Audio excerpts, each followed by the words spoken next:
Okay, can you tell me who you are and who you work for? My name is John Satera, and I am self-employed. I am partners in Satera Construction. We're a heavy concrete company. And as far as interviewing possible candidates, what is one question that you always ask at an interview? I like to make sure that they have a valid driver's license and a way to get to and from work. Okay. What is one thing that almost immediately turns you off about a candidate?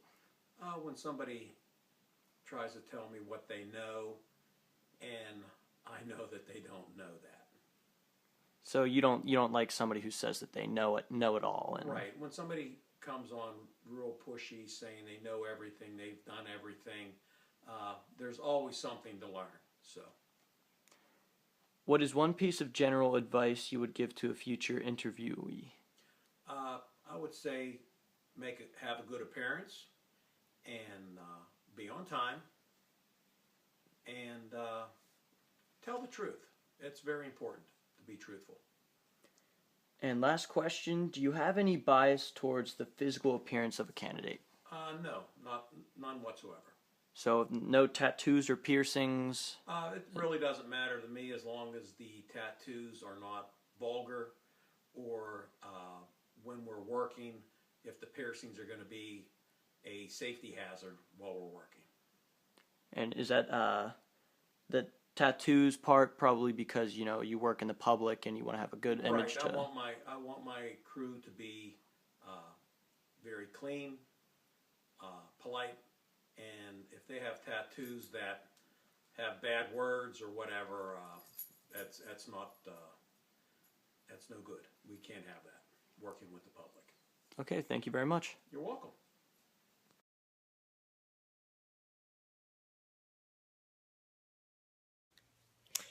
All right, well, thank you for doing this interview. To start off, what is one question that you always ask at an interview?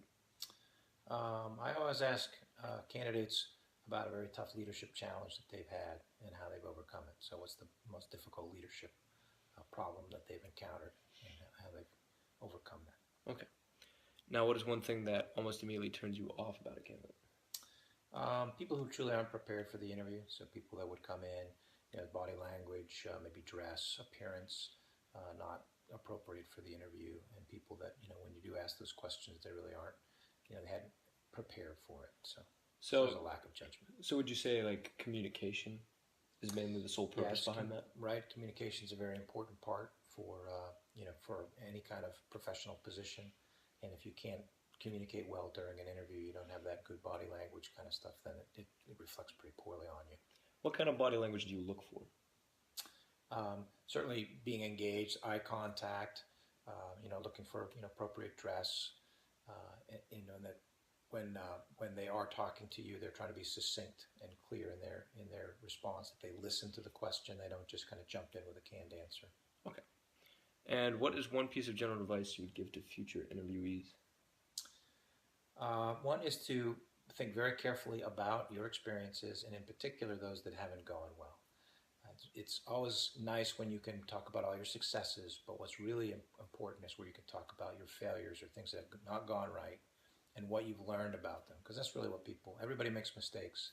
So, and you're likely to get asked a tough question like what didn't go well or where did you fail, and your ability to explain that so you're not hiding it, but then also what you really learn from it, because learning from mistakes, learning from failures is the best thing. Right. Well, thank you, Dad. You're welcome.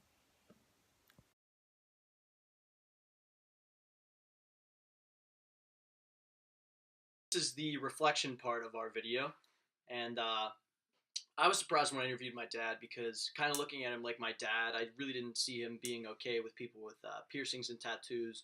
Like he's a pretty cool and open-minded guy, but didn't really expect him, to have people work for him with tattoos and piercings. But from a professional standpoint, it makes sense because just on the outside, just because they have a few tattoos and piercings doesn't mean they're good workers. When I interviewed my dad, he gave me basic answers that you would expect from an interviewer. And one thing that did surprise me is when he talked about how open you should be about your failures. And I found that interesting about how you being open with your failures actually displays strength and what you learn from experience. And I found that quite interesting. And that's what I learned.